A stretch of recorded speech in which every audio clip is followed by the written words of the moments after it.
Je pense que chaque joueur se cache quand même un petit peu derrière la variance, mais il y a d'autres paramètres et le fait de toujours se cacher derrière la variance t'empêche toi de te remettre en question et de retravailler d'autres choses et des fois de rentrer dans des cercles un peu de cercles vicieux.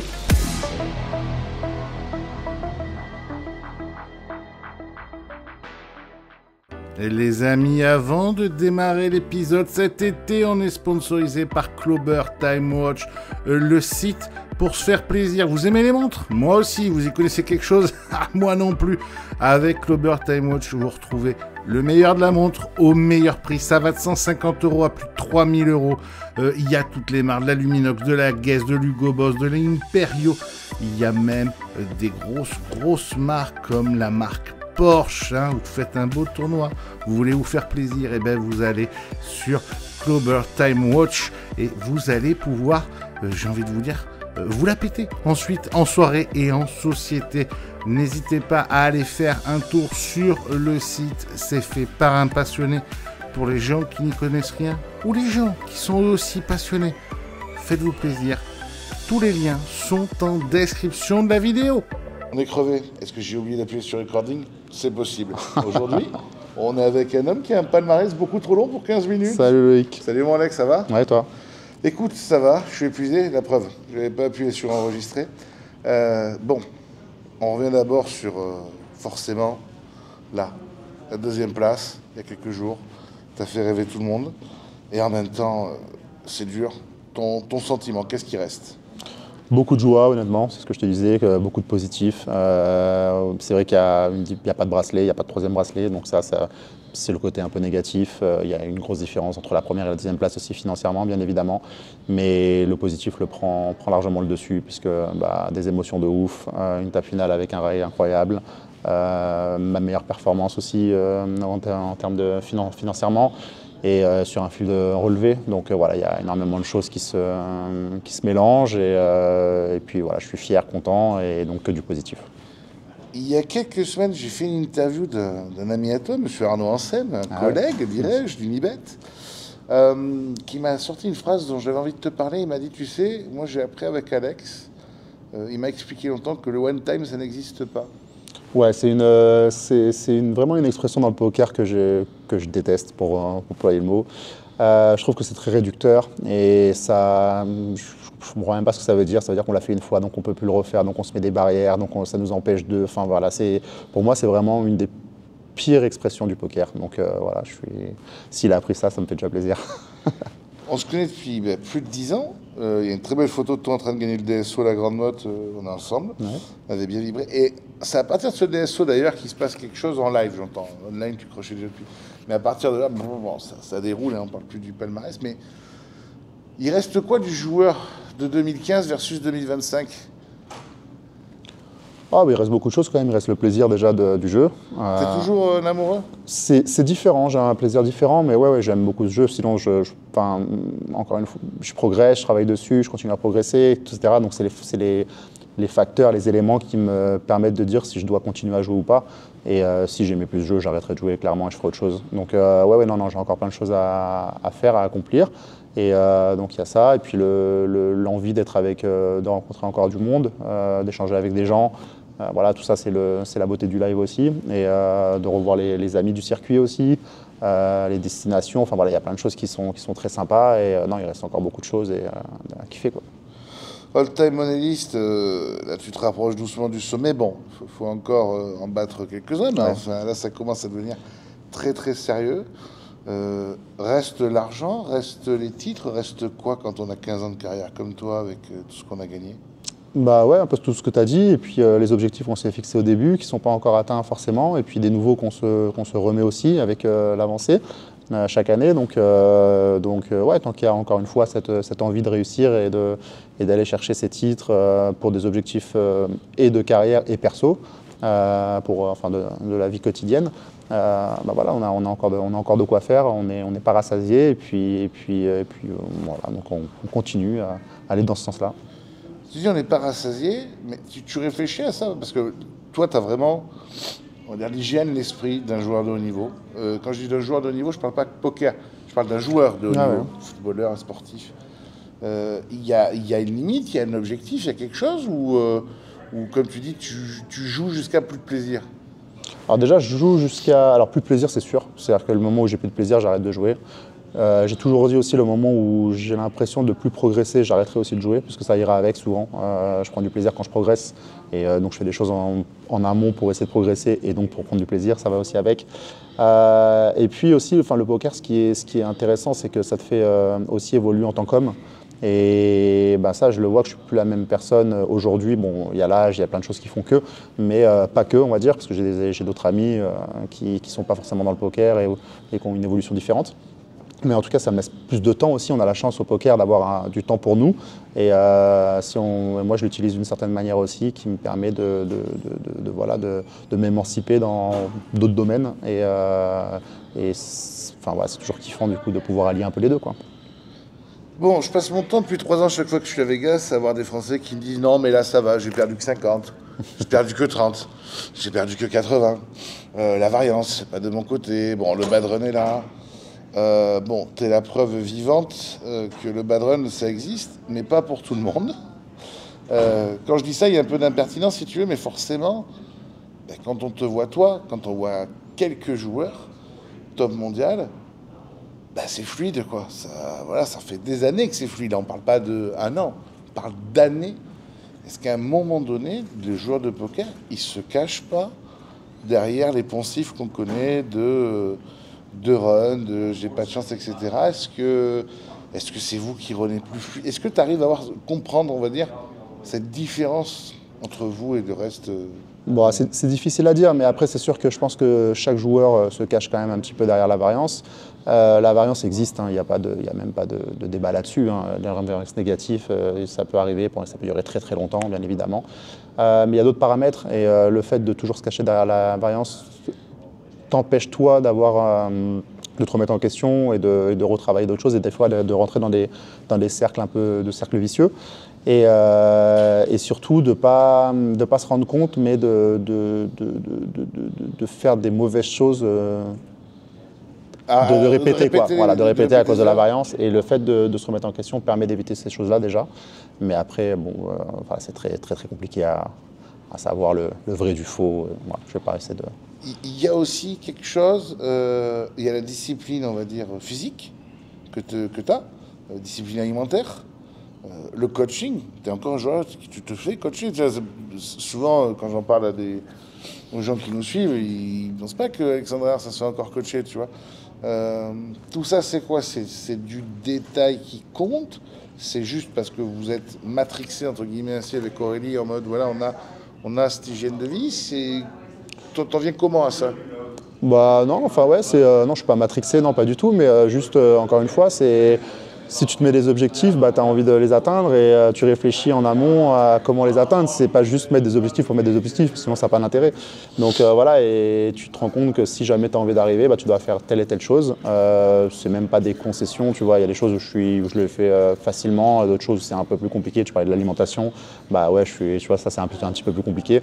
Mais puis ça sert pas que pour le poker, quoi. Ça sert pour ta confiance, ça sert pour ta santé, ça sert pour plein de choses. Et puis voilà, donc non, c'est pas. J'emploierais pas le mot matrixé, quoi. C'est juste. Quand je dis matrixé, c'est pas forcément péjoratif. T'es rentré dans une réflexion où tu te dis, ça doit être comme ça pour aller au niveau. Ouais. On doit suivre ce chemin-là. Ouais, ça, je pense que par contre, ça c'est ma façon de voir les choses. Ouais, je pense que pour aller au niveau et pour y rester surtout, parce que c'est deux choses différentes encore. Forcément, il y a des choses à mettre en place, en plus de la partie technique du poker, etc., quoi. Et toutes ces choses-là, c'est à nous de faire les efforts à côté. Et puis encore une fois, je reviens à la même chose, mais parce que pour moi ça me paraît primordial, c'est l'aspect plaisir. Donc il faut réussir à trouver du plaisir à chaque fois dans ce qu'on fait, et puis d'une certaine manière, et puis voilà. Il y a eu des petits débordements cet été aux tables, 2-3 personnalités, je dirais, légèrement salées sucrées. Le dernier en date étant Kassouf, qu'on ne présente plus. C'est quoi c'est des joueurs que tu affrontes toute l'année, des joueurs que tu connais par cœur. C'est quoi ton regard, toi, sur ces joueurs-là? C'est-à-dire, parce que c'est un peu aux antipodes, entre guillemets, de tes valeurs à toi, là. C'est hyper borderline. La plupart du temps, c'est des mecs avec une discipline de vie que je dirais légèrement tendancieuse. D'un autre côté, t'en as qui vont défendre ça en disant oui, mais regarde, c'est des stars borderline comme on a connu les David Fish à l'époque ou quoi. Toi, t'as connu les deux. C'est quoi ton regard sur ces gens-là? Moi, je fais souvent partie des gens qui. C'est pas parce qu'on me ressemble pas que c'est genre négatif. Je pense que c'est bien d'avoir ce type de personnalité un petit peu. S'il faut pas qu'il y en ait trop parce que c'est le bordel. Mais, tout le monde se fout sur la gueule. Voilà. Mais d'en avoir une, deux, ça fait parler, ça fait du bien à l'économie aussi du poker. Ça rend le jeu un peu plus sympa aussi de temps en temps. Alors c'est vrai que quand on est à côté, ça peut être vraiment très frustrant et très chiant. Je pense aussi qu'il y a, moi ce qui me gêne un peu plus, c'est les 2 poids 2 mesures suivant les joueurs. Ça c'est un petit peu plus, comment dire... emmerdant quoi, de ouais. pas avoir que tout le monde soit pas mis à la même enseigne. Je pense que voilà, c'est un petit peu, c'est le seul truc qui me gêne. Maintenant, c'est quand même cool d'avoir un Cassouf de temps en temps, c'est quand même cool d'avoir un Cabrel de temps en temps, voilà. C'est aux organisations de gérer à leur manière et de voir jusqu'à où ils peuvent aller, quoi, tout simplement. Mais ça me dérange pas, voilà, ça me dérange pas. On t'a vu commencer à faire les tritons. On sait que pour les joueurs comme vous, on va dire le top, je sais pas moi, top 50 mondial, on va dire, le top 100 mondial, c'est votre rêve ultime aujourd'hui. Ouais. Et bracelet d'un côté et les tritons de l'autre. Qui dit triton dit très très grosse somme. Comment on se prépare quand on va jouer des 100 bars? Après c'est pareil, c'est l'aspect dont tu as évoqué tout à l'heure, hein, donc c'est le mental, c'est... Il y a une crainte supplémentaire. Quand tu vas aller jouer, par exemple, tes premiers tritons, tu as un petit frisson que tu as peut-être perdu avec les années avant. Il y a un petit truc que tu vois qui se passe en toi. Déjà, l'organisation n'est pas la même. Tu joues pas sur les mêmes personnes. Tu sais pas le regard que les gens vont avoir sur toi, etc. Donc, tu as toujours cette incertitude et cette sortie de zone de confort, tout simplement, qui fait que forcément, ça augmente un peu le stress. Mais c'est le bon stress. C'est le stress qui te permet d'être bien concentré, bien focus et bien dans ton high game, quoi. Donc, pour arriver dans ce bon stress, il faut avoir travaillé pareil encore un petit peu avant. Mais ouais, non, moi, ça me fait kiffer de jouer ça pour ces raisons-là aussi. Mais après voilà, si j'ai pris la décision d'aller jouer les tritons, c'est que j'estimais avoir ma place à ce moment-là et avoir fait le nécessaire avant pour y être. Donc après, j'essaie d'oublier un petit peu et quand je suis à table, je fais ce que je sais faire, on va dire. Et puis la pression redescend assez. J'ai plus de pression avant, on va dire, que pendant. Voilà, c'est un peu. Et ces premiers shoots que tu as fait, le bilan, qui a eu des résultats, mais je veux dire, toi, ton bilan perso et pro, tu te dis, ok, c'est bon, j'ai ma place, j'ai compris, il y a des ajustements à faire, Alors, il y a des ajustements à faire, ça c'est sûr, il y en aura toujours, okay. Peu importe les tournois qu'on joue à chaque fois. Mais quand tu joues, juste, par exemple, quand tu joues que les meilleurs du monde, parce que là, en Ford Remake, tu n'as que les meilleurs du monde et des hommes d'affaires. Ouais, mais il y a quand même beaucoup d'ajustements à faire, quoi. Et ouais, je pense aujourd'hui, je le vois avec le regard des gens aussi, même... pas que les Français, hein, bien évidemment, mais voilà.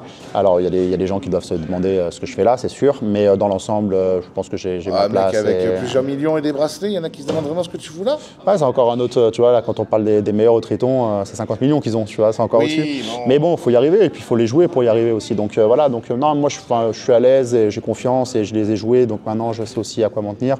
Donc je joue contre des joueurs qui sont très très forts, bien évidemment.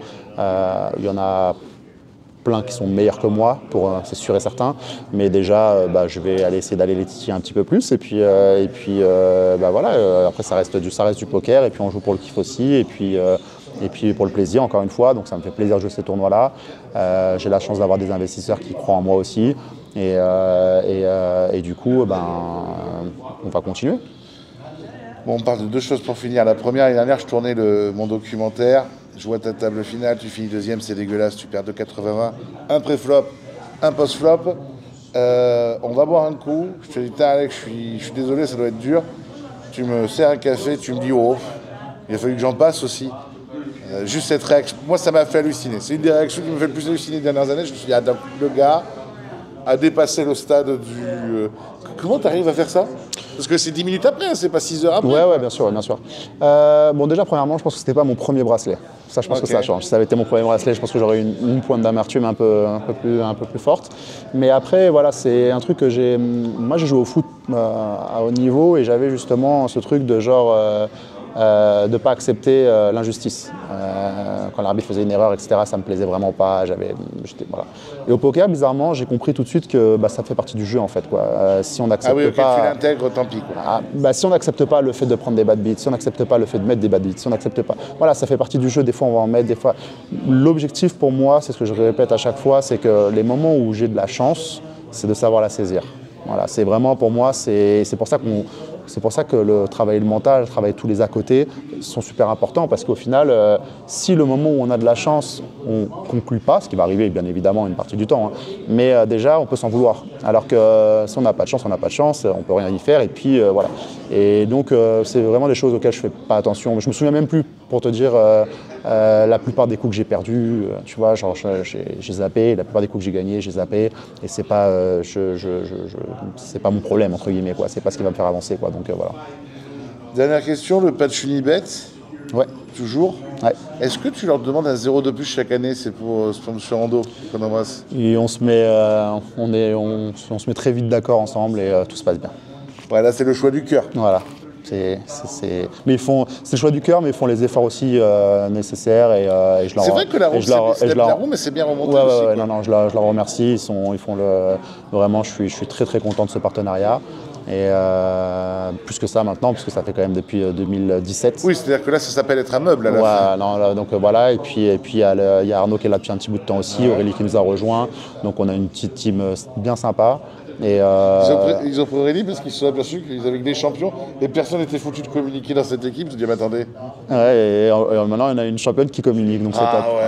Ouais, c'est top. C'est bien ce qu'elle fait. Non, franchement, là, elle a fait en plus ces vidéos là, cet été, là, c'était vraiment sympa. Très bien, top. Et non, c'est sûr que par rapport à nous deux, elle est au-dessus en termes de communication, on n'est pas les meilleurs. Mais bon, donc vous pouvez lui donner des tips supplémentaires pour qu'elle continue à progresser dans sa quête de championne et qu'elle peut vous expliquer à peu près de A à Z comment se servir d'un téléphone. C'est une super ambassadrice et voilà, on est vraiment très très content d'être chez Unibet et je dis pas ça pour dire ça parce que c'est je m'en fous, quoi. Et puis voilà, j'espère que ça va continuer, quoi, tout simplement. Merci moi Alex. Merci Loïc pour cette interview, c'est sympa. Allez, à l'année prochaine pour des nouveaux bracelets. Allez, à l'année prochaine.